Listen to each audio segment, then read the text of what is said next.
In the winter of 1959, 9 experienced hikers set out on a trek through Russia's Ural Mountains.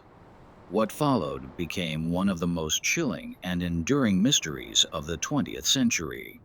Found dead under bizarre and brutal circumstances, their final moments have baffled experts for over 6 decades. Was it nature, madness, or something else entirely? This is the mystery of the Dyatlov Pass Incident and what might have truly happened on that mountain. January 23, 1959. Igor Dyatlov, a 23-year-old radio engineering student from the Ural Polytechnical Institute, leads a group of 9 hikers on a Grade 3 skiing expedition, the most challenging level available. The group, consisting of 8 men and 2 women, were all skilled mountaineers, most of them students or recent graduates.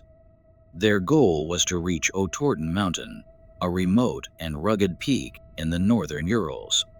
As they journeyed deeper into the Siberian wilderness, they kept a detailed diary and snapped cheerful photos along the way. Spirits were high.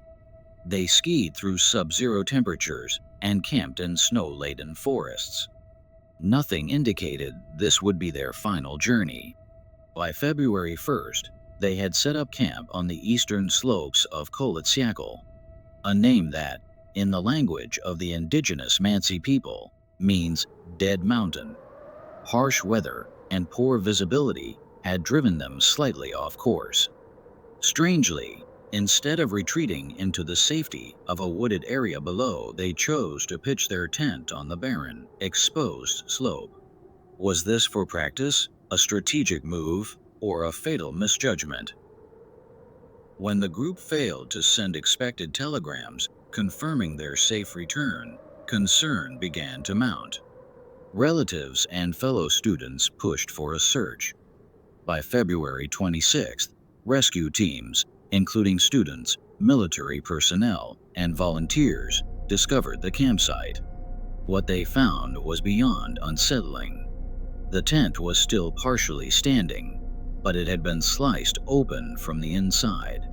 Inside, belongings lay undisturbed: shoes, jackets, food. It was as if the group had fled in a panic. Footprints, some barefoot, others in socks, led down the snowy slope toward the forest. They appeared oddly orderly at first, not the frantic scurry one might expect. The first bodies, those of Yuri Krivonishenko and Yuri Doroshenko, were discovered under a tall cedar tree nearly a mile from the tent. They were dressed in only their underwear. Nearby remnants of a fire suggested a desperate struggle for warmth. Their hands were charred, perhaps from trying to keep the flames alive. Broken branches overhead implied they had tried to climb the tree, possibly to escape something, or to see something.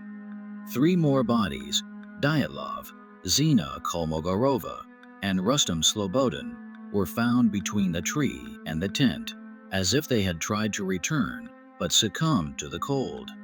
Slobodin's fractured skull suggested a blow, yet there were no signs of a fight. Zina had bruises and abrasions. Dyatlov's face was contorted in fear. 2 months later, a second search in the spring thaw uncovered the remaining 4 hikers deeper in the woods. Their condition was even more disturbing. Ludmila Dubinina had major chest trauma, her ribs crushed, and was missing her tongue and eyes. Semyon Zolotaryov also had severe chest injuries. Alexander Kolovatov's skull was deformed. These injuries resembled those from high-impact accidents, like a car crash. Yet, their outer bodies showed little damage, no bruises, no cuts. It was as if the force had come from the inside. The Soviet investigation, wrapped up hastily, offered a vague conclusion. The cause of death was an unknown compelling force. Files were sealed. The incident was buried under layers of bureaucracy. But rumors spread quickly. What had they seen? What made them run?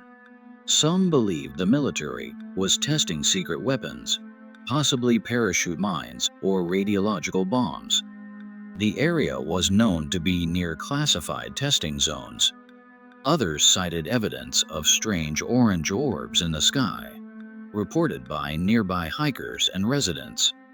Could they have been experimental aircraft or something extraterrestrial?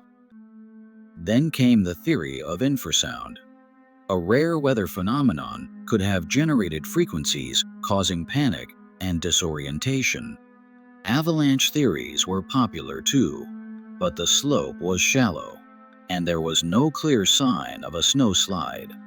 And of course, there were the more outlandish claims: a yeti, indigenous curses, or a portal to another world. Another angle worth noting is the Mansi people's potential involvement, though many argue this theory is rooted more in prejudice than fact. The Mansi were peaceful hunters, deeply respectful of nature, and there was no evidence of a confrontation. Still, the idea persisted in official and unofficial accounts. To complicate matters further, many of the hikers' clothes contained traces of radiation. This bizarre detail led to theories of nuclear testing or contamination from unknown sources. If the military was involved, it would explain the secrecy and rushed closure of the case. One little-known detail that haunts researchers is the diary entries and last photos taken by the group. The final photo, known as Frame 33, appears to show a bright light against the dark sky, possibly a fireball or explosion. Others are more skeptical, suggesting it's simply an overexposed image or camera damage. But in the fog of mystery, even a blurred photo becomes a clue. Another curious element is the unconfirmed presence of another group or individual. Footprints of only the 9 hikers were reported officially, but rumors persist that other, unidentified prints were found. If there was a 10th person, who were they? Why weren't they documented? Years later, surviving family members, journalists, and independent investigators began to piece together the puzzle anew. Diaries, photographs, and declassified documents painted a fuller, but still fragmented, picture. Some suspect that a combination of natural and man-made events created a perfect storm of terror that night. In 2019, the Russian Prosecutor General's office reopened the case. The most recent conclusion? A rare form of slab avalanche, slow, silent, and deadly. According to researchers, this could have crushed part of the tent, prompting the hikers to flee in confusion. Injuries would follow from falling or stumbling into a ravine in the dark. It seemed logical, almost too logical. But this explanation still leaves haunting gaps. Why was the tent cut from within when the entrance was unobstructed? Why did some die almost naked in freezing cold, while others wore pieces of their companions' clothes? What explains the immense internal trauma without external wounds? And the missing eyes, the missing tongue? Why the radiation? Why the glowing orbs? Why the eerie, unnatural behavior described in some unofficial accounts? To this day, the Dyatlov Pass Incident remains one of history's coldest cold cases. Was it simply nature's wrath, or something more sinister, forever buried beneath the snow? Let us know what you think in the comments. Don't forget to like this video, subscribe for more unsolved mysteries, and hit the bell so you never miss a new story. Until next time, stay curious and stay safe.